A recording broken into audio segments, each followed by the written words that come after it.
வந்து ஆக்சுவலாக நம்ம ஃபஸ்ட்டு இந்த ஆஃபீஸ்க்குள்ளே வந்தப்போ இந்த ஆஃபீஸ் ரொம்ப பாசிட்டிவாக இருந்துச்சு.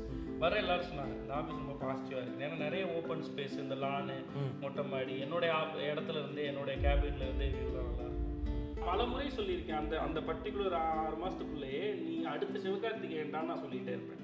அப்படி ஒரு ப்ராமிசிங் டேலண்ட். இந்த துரோகம் கோபம்னு சொல்லும் போது வந்து அடுத்த பாயிண்ட் அப்படியே வந்தால் விஜய் சித்து வந்து அப்படியே போட்டுருவாங்க. இங்கேருந்து அங்கே போயிட்டாரு, இவரெல்லாம் தான் இருக்கிற ஆளுங்கள்லாம் வந்து இங்கேருந்து எடுத்துரு, அது மாதிரிலாம் சொல்கிறாங்களே, அது உண்மை என்னன்றதை சொல்லுங்கள். ஒரு 2 வருஷத்துக்கு முன்னாடி வேலை செய்கிறத விட கிரிக்கெட் தான் அதிகமாக ப்ராக்டிஸ் பண்ணுவாங்க.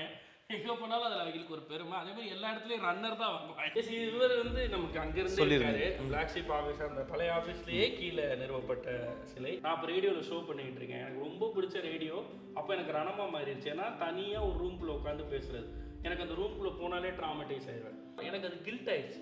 அவன் எங்கேயோ திருச்சியில் இருந்திருந்தா கூட, இல்லை சென்னையில் அவனை ஏமாத்தின உப்மா கம்பெனியில் இருந்திருந்தா கூட இன்னும் கொஞ்ச நாள் உயிரோடு இருந்திருப்பானோ அப்படின்னு. இதெல்லாம் தான் இந்த ஃப்ளோரில் இருக்கக்கூடிய. இது வந்து ஒரு மாதிரி ரொம்ப பிடிச்ச ஒரு இடம். இன்னைக்கு விடாமல் இவ்வளோ பிரச்சனைக்கு நீங்கள் சொல்கிற மாதிரி சம்பளம் தர்றதில்லை, இந்த கம்பெனி வந்து வஞ்சிக்குது, போது வருதுன்னு இவ்வளோ விஷயங்கள் வெளில பேசப்படும் போது நான் ஏன் அதை தொடர்ந்து நடத்தணும்னு நினைக்கிறேன்னா, இப்போ அடுத்த படம்னு பேசும்போது லைனப்பில் இருக்கிறது ஆண் பாவம் போல, அது எப்படி வந்திருக்கு, எது போல் மக்கள் வந்து எதிர்பார்க்கலாம்?